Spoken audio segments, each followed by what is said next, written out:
శాంతియుతంగా ఉందండి. విదేశాల్లో కూడా మన పరపతి పెరిగింది. విదేశాల నుంచి థ్రెట్ లేదు ప్రస్తుతానికి. థ్రెట్ లేదు, అది కరెక్టే.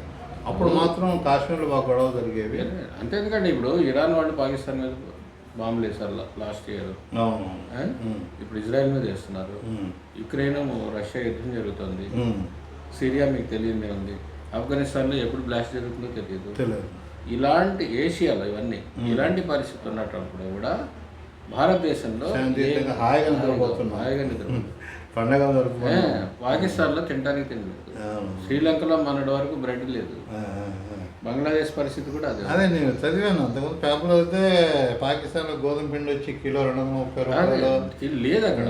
ఇప్పుడు ఇలాంటి పరిస్థితుల్లో అయినా కూడా మనకేం ప్రాబ్లం. 2.5 సంవత్సరాల నుంచి ఈ దారిద్ర్యంలోకి దిగువ ఉన్నటువంటి వాళ్ళకి ఉచితంగా మన రేషన్ ఇస్తాం. సరే మరి.